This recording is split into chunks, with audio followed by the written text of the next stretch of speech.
Hi friends, আসসালামু আলাইকুম। আশা করি সবাই ভালো আছেন।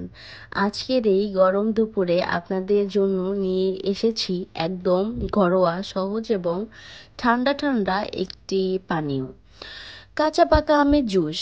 গ্রীষ্মের এই তাপদাহে শরীরে ঠান্ডা রাখার জন্য কাঁচা আমের জুস সত্যিই অসাধারণ একটা সমাধান। চলুন জেনে নেই কিভাবে ঘরোয়া পদ্ধতিতে কাঁচা পাকা আমের জুস বানানো যায়।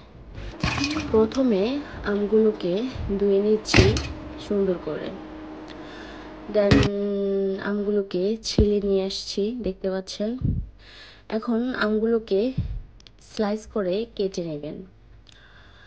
আমি স্লাইস করে কেটে নিচ্ছি কারণ ব্লেন্ডারের কাঁটা ভেঙে যেতে পারে আস্ত আম দিলে, তাই।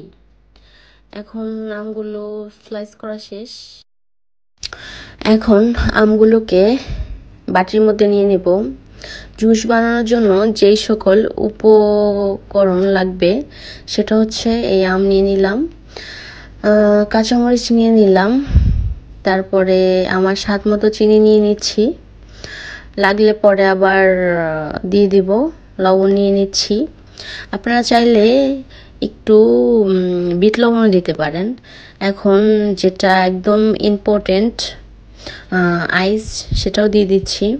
এখন ব্লেন্ডারের মুখটা আটকে দেব।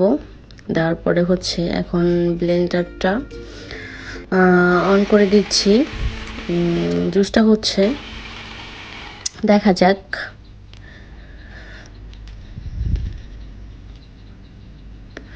এখন আমি এটার সাথে একটু পানি মিক্সড করব, আবার একটু আইস দিয়ে দিচ্ছি।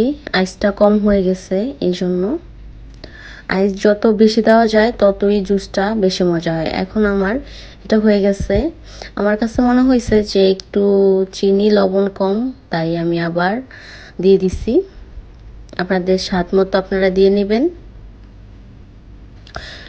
এখন আমার জুসটা হয়ে গেছে, দেখতে পাচ্ছেন কত সুন্দর হয়েছে, কি সুন্দর একটা কালার আসছে জুসটা। আমার কাছে তো ভালোই লাগতেছে। এই জুস যেমন স্বাস্থ্যকর তেমনই দারুণ টেস্টি। ভিডিওটি দেখুন এবং বাড়িতে বানিয়ে ফেলুন সহজভাবে এই কাঁচা পাকা আমের জুস। ভিডিওটি ভালো লাগলে অবশ্যই লাইক, কমেন্ট, শেয়ার করে পাশে থাকবেন। আজ এই পর্যন্তই, দেখা হবে নেক্সট কোনো ভিডিওতে।